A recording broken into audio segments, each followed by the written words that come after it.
श्रीसुकं watch एवं विप्राकृतो राजन् बलिर्भगवतासुरा विद्यमानोऽप्यभिन्नात्मा प्रत्याहाविक्लवं वचः। श्रीबलिरुवाच यद्युत्तमश्लोकभवान् ममेरितं वचो व्यलीकं सुरवर्यमन्यते करोमृतं तन्न भवेत् प्रलम्भनं पदं तृतीयं कुरु शीर्ष्णि मे निजम्। శాంతి మాతాజీ మీరు ఆ, రెండు శ్లోకాలు కూడా అనువాదం చదవండి. తర్వాత ఆ, ఇంకొక శాంతి మాతాజీ, శాంతి కృష్ణ మాతాజీ, ఇంకో మాతాజీ మీరు ఆ మాతాజీ, భాష్యం చదవండి. ప్రభుజీ సారీ ప్రభుజీ, నాదే ఇంకో దాంట్లో కనెక్ట్ అయ్యింది. నేను ఇంకో మళ్ళీ దాంట్లో ఇంకో కనెక్ట్ శ్లోకం. అయ్యారా? ఓకే ఆ, ఓకే. అయితే ఇద్దరు ఇంకో శాంతి మాత పద్మిని మాతాజీ చదవండి. హరే కృష్ణ ప్రభుజీ. మీరు ప్రభుజీ శాంతి మాతాజీ ఒకటి మీరు రెండు ఇప్పుడు కదా ప్రభుజీ? ఒక్క నిమిషం మాతాజీ. శాంతి మాతాజీ మీరు మొదటి రెండు శ్లోకాల అనువాదం చదవండి. పద్మిని మాతాజీ మీరు భాష్యం చదవండి, రెండవ శ్లోకం భాష్యం. ఓకే ప్రభుజీ. సుఖదేవ గోస్వామి పలికెను, రాజా, బాహ్యమునకు భగవానుడు బలి పట్ల దుష్టముగా వర్తించినట్లు గోచరించినప్పటికీ ఆ దానవరాజు స్థిర సంకల్పుడై ఉండెను. తనను వాగ్దానము నిలబెట్టుకొనిన వానిగా భావించుచు ఇతడిట్లు పలికెను. బలి చక్రవర్తి పలికెను, ఓ ఉత్తమ శ్లోక సురవర్య, నీవు నా వాగ్దానము మిథ్యగా అయినదని తలచనిచో దానినిప్పుడే సరిచేసి సత్యమునర్చెదను. నా మాటను నేను అసత్యము కానివ్వజాలను. అందువలన దయచేసి నీ పాద పద్మముతో మూడవ అడుగును నా శిరపుపై ఉంచుము. హరే ప్రభుజీ. హరే కృష్ణ ప్రభుజీ, దండ ప్రణామం. భాష్యము. దేవతల పక్షమున వహించిన వాడే తన చెంతకు యాచకునిగా విచ్చేసిన వామదేవుని కపట ప్రవర్తనను బలి చక్రవర్తి తెలుసుకొనగలిగెను.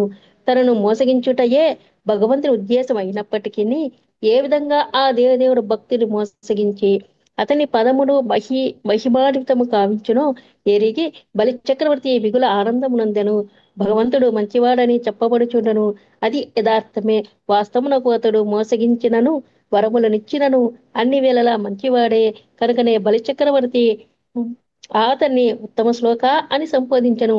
దేవదేవ, నీవు సదా ఉత్తమ శ్లోకములచే కీర్తింపబడువాడవు. దేవతల పక్షమున కపట వేషముతో వచ్చిన నీవు కేవలము 3 అడుగుల నేలం కావాలని అడిగి నన్ను మోసగించితివి. పిదప నీవు నీ దేహమును విస్తరించి కేవలము 2 అడుగులతోనే సమస్త విశ్వమును ఆక్రమించితివి. నీవు నీ భక్తుల పక్షమున పనిచేయుచుంటివి కనుక దీనిని మోసముగా పరిగణింపకపోవచ్చును. పర్వాలేదు, నేను భక్తుడను కాను. అయినను లక్ష్మీపతి అయిన నీవు నన్ను యాచించుటకు వచ్చితివి కనుక నా శక్తానుసారము నిన్ను సంతృప్తి పరపవలసి ఉన్నది. కనుక నేను నిన్ను మోసగింప గోరుచున్నావని ఎంత మాత్రము భావింపకము. నేను తప్పక నా ప్రతిజ్ఞను నెరవేర్చదను. ఇంకను నా వద్ద ఒకటి మిగిలియున్నది, అదే నా దేహము. నీవు ఐశ్వర్యవంతుడిని హరించితివి, కాని ఇంకను నా దేహము మిగిలియున్నది. నా దేహమును నీ ప్రీత్యర్థము అర్పించినప్పుడు నీ 3వ అడుగును నా శిరముపై ఉంచము అని అతడు పలికెను. వామనదేవుడు 2 అడుగులతో సమస్త విశ్వమును ఆక్రమించినప్పుడు అతని 3వ అడుగుకు బలి చక్రవర్తి యొక్క శిరమును సరిపోగలదని ఎవరైనా అడగవచ్చును. కానీ బలి చక్రవర్తి ఆలోచన ప్రకారం ఐశ్వర్య కన్నను దాన్ని కలిగి ఉన్నట్టి ఐశ్వర్యయుతుడు ఘనుడు. అందువలన సంపత్తులన్నీయును హరించినప్పటికీ వాటికి ప్రభువైన బలి యొక్క శిరము భగవంతుని 3వ అడుగుకు చక్కగా సరిపోగలదు. Hare Krishna Prabhuji. Thank you Prabhu. Hare Krishna. So ఈ యొక్క శ్లోకంలో ఆ బలి మహారాజ్ యొక్క ఆత్మ సమర్పణము అనేటువంటి విషయాన్ని చాలా క్లారిటీగా ఇక్కడికి మనకి వస్తుంది అనమాట. ఇప్పుడు ఆత్మ సమర్పణం అనేటువంటి దానికి ఆయన ఏ విధంగా ఆచార్యుడు అయ్యారు అనేటువంటిది ఈ శ్లోకం చెప్తుంది అనమాట. సో మనకి బయట చూసినటువంటి వాళ్ళకి, అభక్తులకి, మిగతా దానవులకి అందరికీ కూడా అనిపిస్తూ ఉంటుంది అనమాట. ఏమనిపిస్తూ ఉంటుంది?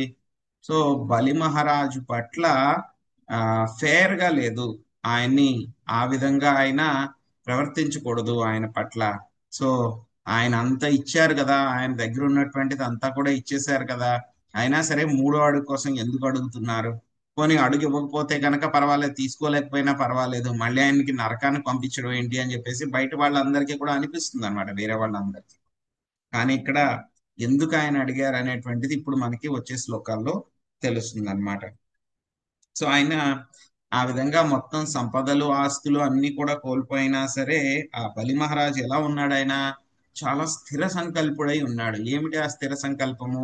మూడవ అడుగు నేను ఇవ్వలేకపోయాను ఆయనకి దానము. ఆయన మూడవ అడుగు పెట్టడానికి ఎక్కడైనా సరే నేను ఏదో ఒకటి దానం చేయాలి అని చెప్పేసి ఆయన స్థిర చిత్తంతో ఉన్నారనమాట.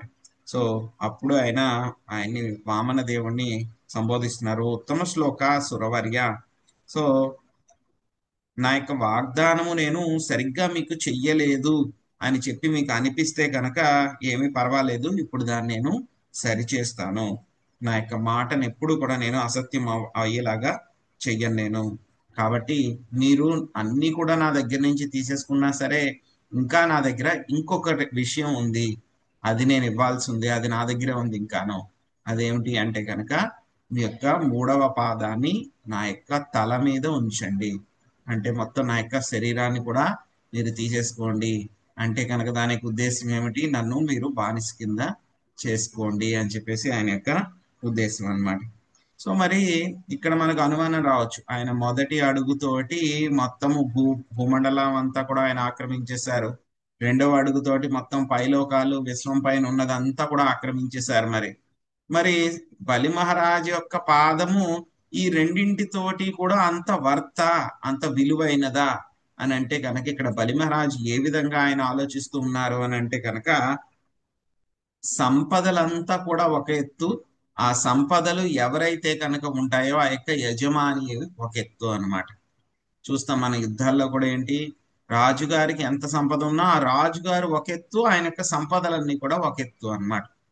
అదే విధంగా ఇక్కడ బలి మహారాజు కూడా చెప్తున్నారు, సో నా యొక్క సంపదలన్నీ కూడా మీరు తీసుకున్నారు, కానీ దాంతో సమానమైనటువంటిది ఇంకోటి ఏమిటి? నా యొక్క శిరం ఉంది, కాబట్టి దాన్ని మీరు ఇంకా తీసుకోలేదు, కాబట్టి నా యొక్క శిరస్సును మీరు తీసుకోండి, దాని మీద మీరు యొక్క మూడవ పాదాన్ని పెట్టండి, అప్పుడు మీకు 3 అడుగుల యొక్క భూమిని నేను ధారపోసినట్టు అవుతుంది అని చెప్పేసి చెప్తున్నారు అనమాట. ఆ విధంగా ఆయన మీ యొక్క మూడవ అడుగుకి నా యొక్క తల అనేటువంటిది సరైనటువంటిదే, విలువైనటువంటిదే అని చెప్పి చెప్తున్నారు. ఇక్కడ మనం చూస్తే గనక ఉత్తమ శ్లోక అని చెప్పేసి స్వామిని ఇక్కడ ప్రార్థిస్తూ ఉన్నారనమాట. ఎందుకు ఉత్తమ శ్లోక అంటే కనుక, ఎప్పుడు కూడా ఆయన మంచి మంచి ఎంతో ఉత్తమమైనటువంటి శ్లోకాలతోటి ఆయన కీర్తించబడతాడనమాట.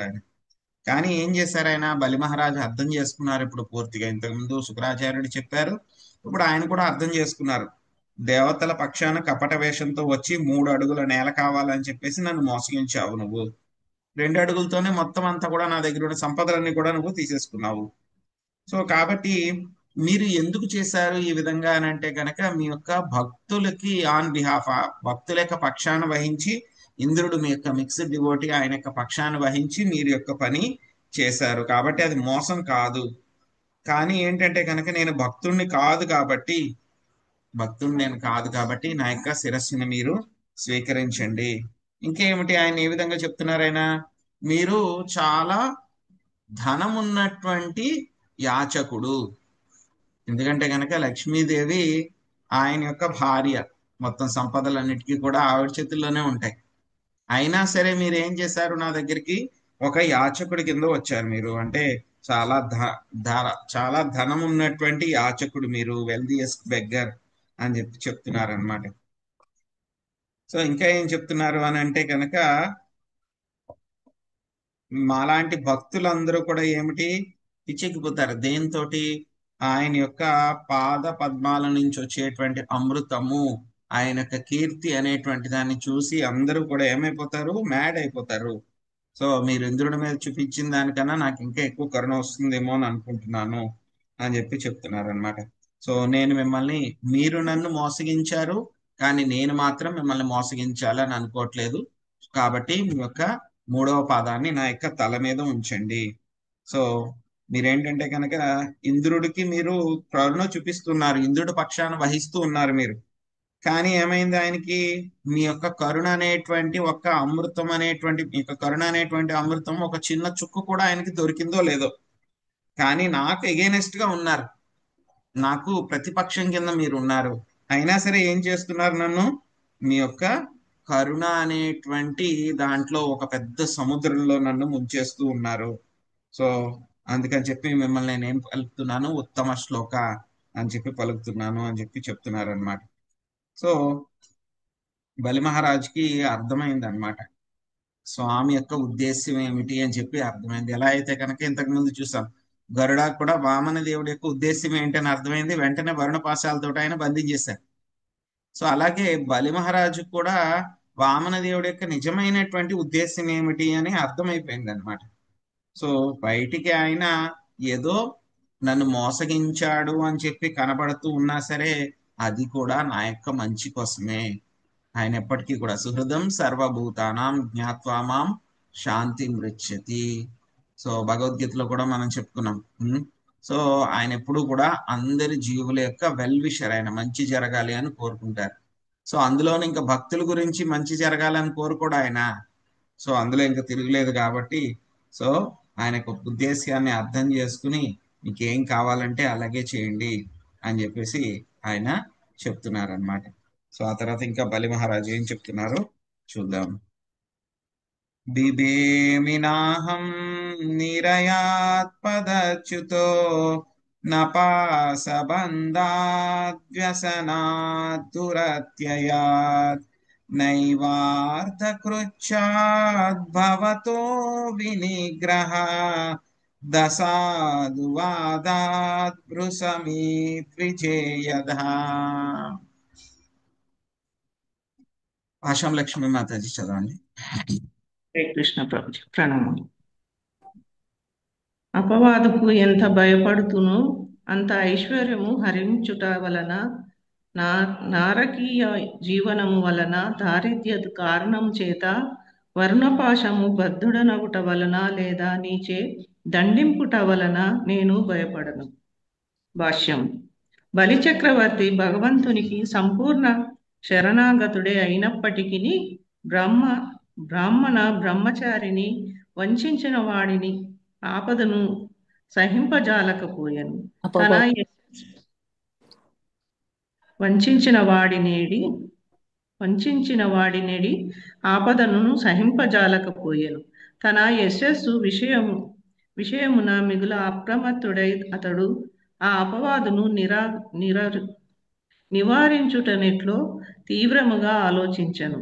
శిరమును అర్పించి ఆ ఆపదను నివారించుకొనమని భగవానుడు అంతటా అతనికి చక్కగా సలహా ఇచ్చెను.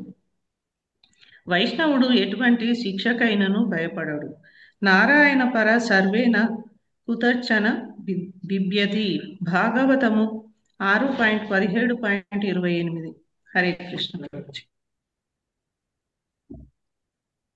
ఇక్కడ బలి మహారాజ్ యొక్క ఉద్దేశ్యం ఏమిటి, ఆయనకి అన్నిటికంటే కూడా మిక్కిలి భయమైనటువంటి విషయం ఏమిటి అని చెప్పేసి మనకి ఇక్కడ చెప్తున్నారు ఆయన. సో ఏమిటి అన్నిటికంటే కూడా ఆయనకి భయమైనటువంటి విషయం ఏమిటి, అపవాదు రావడము. సో ఇక వటువు బ్రాహ్మణుణ్ణి 3 అడుగులు ఇస్తానని చెప్పారు ఆయన, అందులో 2 ఇచ్చారు, 3వ అడుగు ఇవ్వలేదు అని చెప్పేసి అపకీర్తి అపవాదు రావడానికి ఆయన భయపడుతున్నారు. కానీ ఆయనకి సంపదలు పోయినందుకు కానీ, నరక జీవనం వచ్చినందుకు కానీ, దారిద్ర్యం వచ్చినందుకు కానీ, వరుణ పాశం చేత బంధించబడ్డానని కానీ, లేకపోతే వామన దేవుని చేత దండింపబడ్డానని కానీ, దేనివల్ల కూడా నేను భయపడను.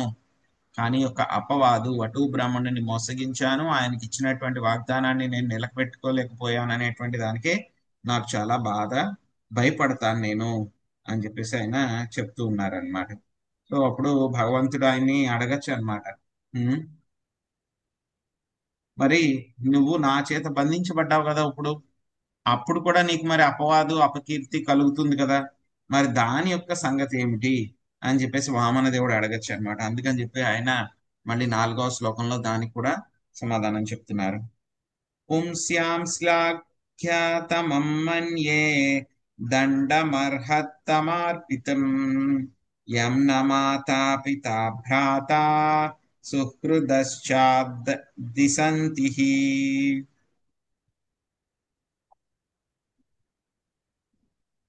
లక్ష్మీ పార్వతి మాత చదవండి. హరే కృష్ణ. తండ్రి, తల్లి, సోదరుడు లేదా మిత్రుడు ఒక్కొక్కప్పుడు హితైషి వలె దండించినను ఈ రీతిగా తన వారినెన్నడను శిక్షింపరు.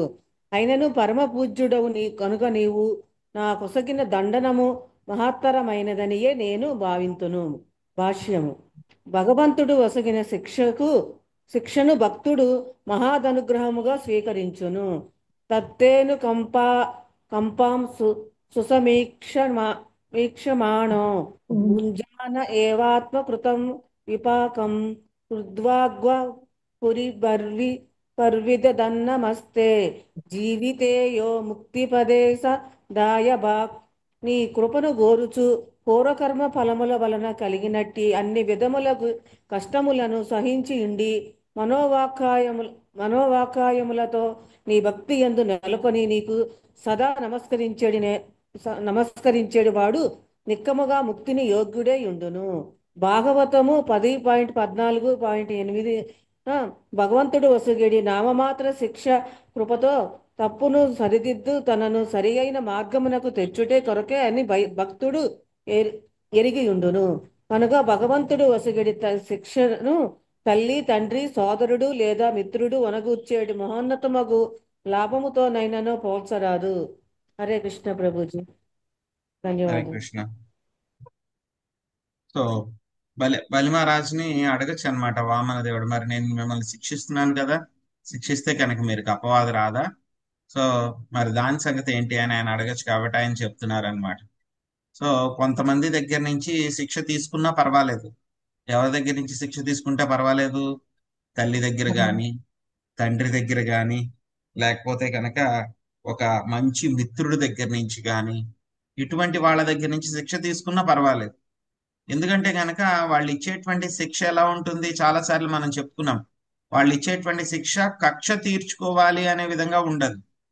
వాళ్ళు ఇచ్చేటువంటి శిక్ష ఎలా ఉంటుంది, మనల్ని మన స్పృహలోకి తీసుకొస్తుంది, మనం చేసినటువంటి తప్పు మనకు అర్థమయ్యేలాగా చేస్తుంది. సో మనల్ని మళ్ళీ ఆ తప్పు మార్గం వైపు వెళ్లకుండా ఉండేలాగా చేస్తుంది. కాబట్టి అటువంటి శిక్ష పొందినా సరే అది మన యొక్క మంచి కోసమే, కాబట్టి అవన్నీ కూడా మంచివే. ఇవన్నీ కూడా ఏంటి, ఒక లెవెల్ దాకా.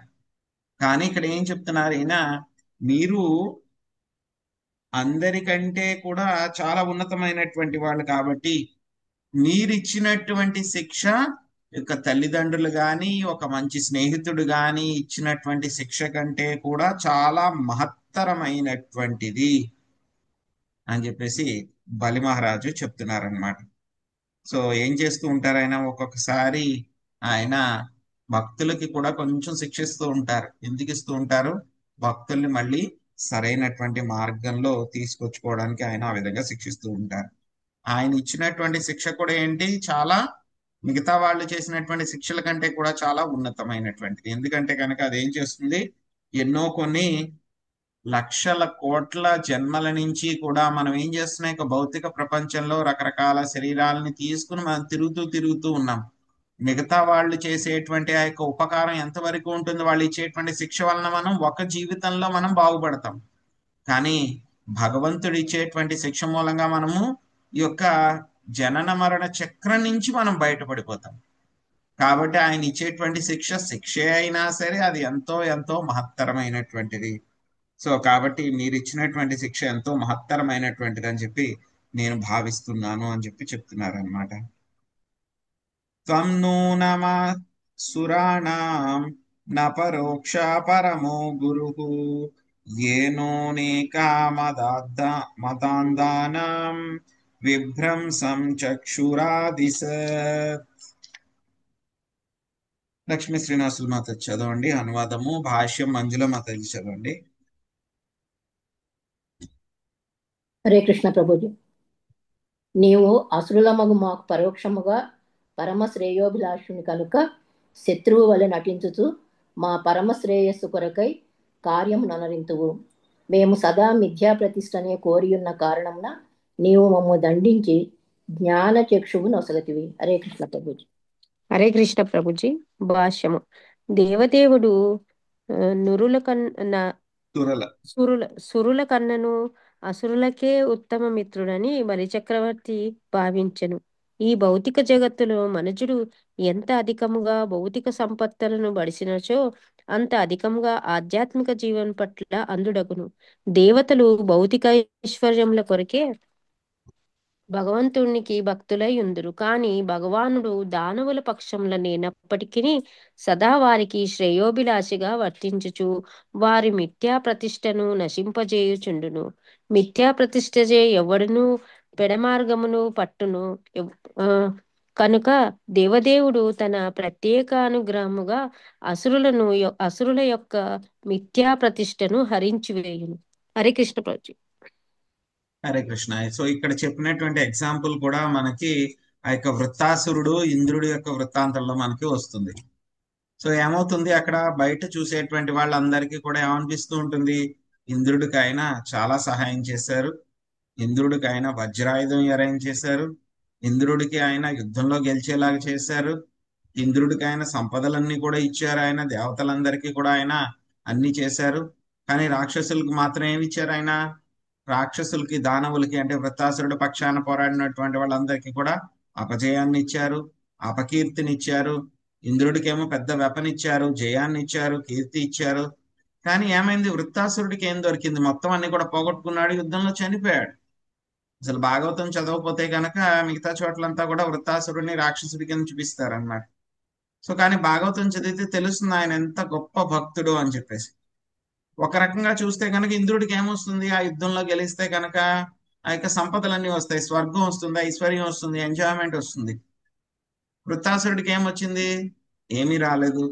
ఆయనకి ఐశ్వర్యం రాలేదు, ఎంజాయ్మెంట్ రాలేదు, ఏమీ రాలేదు. కానీ చనిపోయిన తర్వాత ఏమయ్యాడు వృత్తాసురుడు? డైరెక్ట్ గా ఆయన సంకర్షణుడి దగ్గరికి పార్షడు కింద వెళ్ళిపోయాడు. ఆయన అంటే ఏంటి, జనన మరణ చక్రం నుంచి ఆయన బయటపడిపోయాడు. కానీ ఇంద్రుడు మళ్ళీ ఆ యొక్క ఇంద్ర పదవిలో కూర్చున్నాడు, మళ్ళీ జనన మరణ చక్రంలో ఇక్కడే భౌతిక ప్రపంచంలోనే తిరుగుతున్నాడు. వృత్తాసురుడు జైల్లోంచి బయటకు వెళ్ళిపోయాడు, భౌతిక ప్రపంచం అనే జైల్లోంచి. యుద్ధంలో ఓడిపోయాడు, అయినా సరే జైల్లోంచి బయటకు వెళ్ళిపోయాడు. కానీ ఇంద్రుడు గెలిచాడు, కానీ మళ్ళీ జైల్లోనే ఉన్నాడు. సో ఎవరికి ఎక్కువ మంచి జరిగింది ఇక్కడ? వృత్తాసురుడికి. వృత్తాసురుడికి మంచి జరిగింది. అదే విషయాన్ని మళ్ళీ ఇప్పుడు బలి మహారాజ్ కూడా అదే విధంగా చెప్తున్నారు అన్నమాట. ఏం చెప్తున్నారు? బయట చూసేటువంటి వాళ్ళందరికీ కూడా ఏమనిపిస్తుంది, మీరు దేవతల పక్షాన వహిస్తున్నారు, వాళ్ళకే శ్రేయోభిలాషి, సురులకు పక్షపాతి అని చెప్పి చాలా మంది కూడా మా దానవులందరూ కూడా నిందిస్తూ ఉంటారు. కానీ ఏమవుతుంది, ఈ విధంగా వాళ్ళ సంపదలన్నీ కూడా పొందిన తర్వాత ఏమవుతుంది, వాటిని ఎంజాయ్ చేస్తూ ఏమవుతుంది, మీ యొక్క భక్తిని మర్చిపోతారు. ఆయన వాళ్ళందరూ కూడా దేవతలు, నీకు శుద్ధ భక్తులు అవ్వరు వాళ్ళు. కానీ మా దానవులకి ఏం చేస్తున్నారు, మీరు ఏమీ ఇవ్వట్లేదు, మమ్మల్ని ప్రతిసారి కూడా ఓడించేస్తున్నారు, మాకు ఏమాత్రం గర్వం వస్తున్నా, భౌతిక ఐశ్వర్యాలు వస్తున్నా వాటిలన్నింటినీ కూడా తీసేసుకుంటూ ఉన్నారు. ఆ విధంగా ఏం చేస్తున్నారు, మీ యొక్క శక్తి ఏమిటి అని చెప్పి తెలుస్తుంది, మా యొక్క పొజిషన్ ఏంటి అని చెప్పి తెలుస్తుంది. కాబట్టి మాకు మా యొక్క శ్రేయోభిలాష కింద ఉండి మీరు మా యొక్క మిథ్యా ప్రతిష్టను అంతా కూడా నాశనం చేస్తున్నారు. ఆ మిథ్యా ప్రతిష్ఠ వస్తే కనుక ఏమవుతుంది, మేము తప్పుడు మార్గంలోకి వెళ్ళిపోతాం. కానీ మాకు మిథ్యా ప్రతిష్ఠ లేకుండా చేస్తున్నారు కాబట్టి ఆ విధంగా మీరు మా యొక్క అసురుల పట్ల కూడా ఈ విధంగా ప్రత్యేక అనుగ్రహాన్ని చూపిస్తున్నారు అని చెప్పి బలి మహారాజ్ చెప్తూ ఉన్నారు అనమాట. సో ఈ విషయం మనకి వృత్తాసురుడు యొక్క స్టోరీలో కూడా తెలిసింది. ఇప్పుడు బలి మహారాజ్ యొక్క వృత్తాంతంలో కూడా మళ్ళీ కాసేపట్లో మనకి తెలుస్తుంది అనమాట. ఏ విధంగా ఆయన ఇంద్రుడికి ఆ యొక్క రాజ్యాన్ని అంతా ఇచ్చినట్టు అనిపించినా సరే, ఆయన ఏ విధంగా బలి మహారాజ్కి ఇంద్రుడి కంటే కూడా ఎక్కువ విషయాల్ని ఏ విధంగా ఇచ్చారు అనేటువంటిది తెలుస్తుంది. సో ఇంకోటి ఏంటి, మనం చూసాం ఆ యొక్క మన్వంతరాల గురించి అంతా కూడా చెప్పుకున్నప్పుడు, సో తర్వాత 7వ మన్వంతరంలో ఇంద్రుడిని కూర్చోబెట్టారు వామన దేవుడు. కానీ 8వ మన్వంతరంలో ఆయన మళ్ళీ మన్వంతర అవతారం కింద వచ్చినప్పుడు ఇంద్రుడి దగ్గర నుంచి మళ్ళీ రాజ్యాన్ని తీసుకుని దాన్ని అంతా కూడా బలి మహారాజుకి ఇచ్చి బలి మహారాజుని మళ్ళీ ఇంద్రుడి కింద 8వ మన్వంతరంలో కూర్చోబెడతారు అనమాట. సో మనం ఇప్పుడు ప్రస్తుతం ఏం జరుగుతుందో చూద్దాం. యస్మిన్ వైరానుబంధేన వ్యూఢేన విబుధేతరా బహవో లేబిరే సిద్ధం యాముహైకాంతయోగినః తేనాహం నిగృహీతోస్మి భవతా భూరి కర్మణ బద్ధశ్చ వారుణైపాసైర్నాత్రి వ్రీడేన నచ వ్యధే. లక్ష్మీజీ మాతాజీ మీరు అనువాదం చదవండి, భాష్యము ప్రభావతి మాతాజీ చదవండి. హరే కృష్ణ. నీ పట్ల నిరంతర వైరము కలిగిన ఎందరో అసురులు మహాయోగులకు లభించే సిద్ధిని బడసియుండిరి. నీవు ఒక కార్యముతో పెక్కు ప్రయోజనాలను నెరవేర్చగలవు కనుక నీవు నన్ను పలు రీతులు దండించినప్పటికీ వరుణపాసబద్ధుడైన నేను సిగ్గును కాని వ్యధను కాని పొందుటలేదు. హరే కృష్ణ. హరే కృష్ణ ప్రభు. బలిచక్రవర్తి తనకు లభించిన భగవత్ కృపనే కాక పలువురు ఇతర అసురులకు సంప్రాప్తమైన భగవత్ కరుణను శ్లాఘించెను. ఆ కరుణ ఉదారంగా వితరణము చేయబడినందున దేవదేవుడు పరమ కరుణామయుడని పిలువబడును. బలి నిక్కముగా సంపూర్ణ శరణాగతుడైన భక్తుడు. కానీ ఇతర దానవులు కేవలము శత్రువులే అయినను మహాయోగులు సాధించినట్టు మహోన్నత పదవును పొందగలిగిరి. కనుక తనను భగవంతుడు శిక్షించుటలో ఏదో మర్మ ప్రయోజనం ఉండవచ్చునని బలిచక్రవర్తి ఎరుగగలిగను.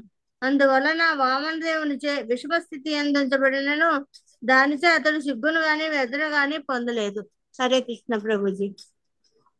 హరే కృష్ణ. ఇంకా బలి మహారాజు ఆయన కృపాసిద్ధి వచ్చేసింది కదండి, ఆయన గొప్ప భక్తుడు కదా. మనం చెప్పుకున్నాం ఇంతకు ముందు అధ్యాయంలో కూడా. ఆయనకి ఏంటి కృపాసిద్ధి ఎవరి దగ్గర నుంచి వచ్చింది? వాళ్ళ యొక్క తాతగారు అయినటువంటి ప్రహ్లాద్ మహారాజ్ దగ్గర నుంచి ఆయనకి కృపాసిద్ధి వచ్చేసింది. ఆయన ప్యూర్ డివోటీ అయిపోయాడు. ఆయన ఆల్రెడీ ఆయన ప్యూర్ డివోటీ ఆయన. బట్ ఏంటంటే కనుక వామన దేవుడు ఆయన యొక్క ప్యూర్ డివోటీలో ఉన్నటువంటి యొక్క గొప్ప లక్షణాలన్నీ కూడా బయటికి తెలియపరిచేలాగా ఆయనను అటువంటి విషమ పరిస్థితుల్లో ఉంచి వాటిని బయటికి తీస్తూ ఉన్నారనమాట. ఎలా అయితే కనుక అర్జునుడిని కూడా ఆ యుద్ధం ప్రారంభం ముందు ఏమవుతుంది, మొత్తం నేను యుద్ధం చేయలేను, నాకు ఇలా కాదు, మా స్నేహితులు బంధువులు అని చెప్పి మొహంలో పెట్టి ఆయన చేత ప్రశ్నలు అడిగించి మొత్తం భగవద్గీత అంతా కూడా చెప్పి మొత్తం మనందరికి కూడా ఎలాగైతే భగవద్గీత ఇచ్చారో అదేవిధంగా ఈ వామన దేవుడు కూడా బలి మహారాజుని అటువంటి విషమ పరిస్థితుల్లో ఉంచి ఆయన యొక్క గొప్పతనాన్ని, ఆయన ఎంతటి మహానీయుడు అని చెప్పేసి తెలిసేలాగా చేస్తూ ఉన్నారనమాట. ఇంకా ఆయన చెప్పేటువంటి మాటలన్నీ కూడా అంత అద్భుతంగా ఉన్నాయన్నమాట. ఇంకా ఏం చెప్తున్నారు? ఎంతో మంది అసురులకు మహాయోగులకు లభించేడి సిద్ధిని పడసి ఉండిరి. ఏ విధంగా వచ్చింది వీళ్ళందరికీ? స్వామి ఏంటంటే కనుక ఆయన అబ్సల్యూట్ అన్నమాట. సో ఆయన మనల్ని దండించినా లేకపోతే కనుక మనల్ని గౌరవం కలిగేలాగా చేసినా రెండు కూడా ఒకటే. ఎందుకంటే కనుక ఆయన చేతిలో చాలా మంది అసురులు మరణించారు. సో మరణించిన వాళ్ళందరికీ కూడా ఏమైపోయింది? వాళ్ళకి మోక్షం లభించింది. ఎవరైతే గొప్ప యోగులు ఎవరైతే ఉన్నారో వాళ్ళకి వచ్చినటువంటి మోక్షం వాళ్ళకు కూడా దొరికింది. ఒక్క పనితోటి ఆయన 100 రకాలైనటువంటి పర్పస్లను ఆయన పూర్తి చేస్తారు. ఒక పని చేశారంటే కనుక 100 రకాల పర్పస్లు పూర్తవుతాయి అన్నమాట. సో కాబట్టి నన్ను రకరకాలుగా దండించినా వర్ణపాస బద్ధుడిని చేసినా సరే నాకు సిగ్గు గాని బాధ గాని ఏదీ లేదు అని చెప్పేసి ఆయన చెప్తూ ఉన్నారనమాట. సో నిన్న మనము చూసాం, భక్తి వినోద్ ఠాకూర్ గారు కూడా ఇదే విధంగా చెప్తారు. ఆయన శరణాగతి గురించి చెప్తారనమాట. శరణాగతి గురించి ఆయన చెప్పినప్పుడు కూడా ఏంటంటే కనుక, సో నన్ను మీరు ఉంచుకున్నా పర్వాలేదు, లేకపోతే కనుక నన్ను మీరు దండించినా సరే పర్వాలేదు, ఎటువంటి పరిస్థితుల్లో అయినా సరే నేను మీకు భక్తున్నే, మీరు ఎలా కావాలంటే కనుక అలా చేసుకోండి, నేను మీ యొక్క దాసుణ్ణి అని చెప్పారనమాట. సో అదే విధంగా ఇక్కడ బలి మహారాజ్ కూడా అదే విధంగా చెప్తున్నారనమాట. మీరు నన్ను ఏ విధంగా దండించినా సరే నాకు బాధ గాని సిగ్గు గాని ఏదీ లేదు. ఎందుకంటే కనుక మీరు దండించినా సరే అది కూడా మంచిదే, ఎంతో కరుణ ఉంటేనే కానీ మీరు డైరెక్ట్ గా దండించరు అని చెప్పేసి ఇక్కడ చెప్తున్నారు అనమాట. ఇంకా బలి మహారాజు ఇంకేం చెప్తున్నారు, ఆ తర్వాత మళ్ళీ ప్రహ్లాద్ మహారాజు ఆయన పట్ల పక్షాన్ని ఏం మాట్లాడుతున్నారు అనేటువంటివి మళ్ళీ మనం సోమవారం కంటిన్యూ చేద్దాం. హరే కృష్ణ. హరే కృష్ణ ప్రభుజీ, ధన్యవాదాలండి. ప్రణామం. హరే కృష్ణ ప్రభుజీ. ప్రభుజీ ఇక్కడ దానవులంతా రసతలానికి పంపించేశారు. ఎవరైతే బలిచక్రవర్తి ఇంకా మళ్ళీ బలిచక్రవర్తిని స్వామి రసతలానికి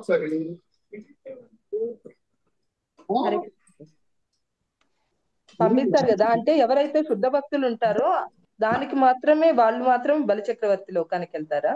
లేదు అందరినీ కూడా రసాతలానికి పంపించేశారు. కానీ ఏంటంటే కనుక ఆయనకి సన్నిహితులు కుటుంబ సభ్యులు అందరూ కూడా ఉంటారు కదా, వాళ్ళందరినీ కూడా తర్వాత సుతలా ప్లానెట్ కి పంపిస్తారన్నమాట. అంటే ఎవరైతే మంచిగా ఉంటారో వాళ్ళని భక్తుల వాళ్ళని. సో ఆయనకి సన్నిహితులు, ఆయన యొక్క అసోసియేట్స్, ఆయన యొక్క సేవకులు, డైరెక్ట్ గా సేవ చేసే వాళ్ళు అన్నమాట. అవి తర్వాత వస్తుంది మనకి, చూద్దాం ఎటువంటి వాళ్ళు ఆ కేటగిరీలో వచ్చారని చెప్పేసి. ఓకే ప్రభుజీ, అందుకే 2 లోకాలు చెప్పేటప్పటికి అంటే మామూలుగా ఏంటంటే కనుక మనం చదువుకున్నాం కదా, మనకి ఆ యొక్క భూగోళ వర్ణనం అవన్నీ కూడా చదువుకున్నప్పుడు మనం చెప్పుకున్నాం కదా. సో కింద లోకాల్లో ఉండేటువంటి వాళ్ళందరూ కూడా దానవులు, రాక్షసులు, వీళ్ళందరూ కూడా ఉంటారు అక్కడ. సో అవి వాళ్ళకి పర్మనెంట్ రెసిడెన్సెస్. సో అక్కడే ఉంటారు వాళ్ళు యాక్చువల్ గా. బట్ ఎప్పుడైతే కనుక ఒక్కొక్కసారి వాళ్ళకి సమయం అనుకూలించినప్పుడు వాళ్ళు అక్కడి నుంచి బయటకు వచ్చి మళ్ళీ స్వర్గలోకం మీద వాటి మీద ఆధిపత్యం చేస్తారు. మళ్ళీ ఆధిపత్యం అయిపోయిన తర్వాత మళ్ళీ వాళ్ళ కిందకి వాళ్ళ ప్లేస్ కి వాళ్ళు వెళ్ళిపోతారు.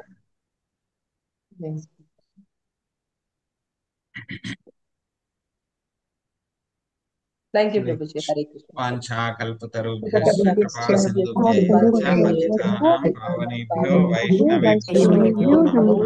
అనంతకోటి వైష్ణవృందకి శ్రీల ప్రభుపాదికి నితాయ్ గౌర ప్రేమానందే. హరి హరి హరి హరే కృష్ణ ప్రభుజీ దండవత్ ప్రణామాలు. కృష్ణ ప్రభుజీ దండవత్ ధన్యవాదాలండి. దండవత్ ప్రణామాలు. హరే కృష్ణ ప్రభుజీ దండవత్ ప్రణామాలు. హరే కృష్ణ.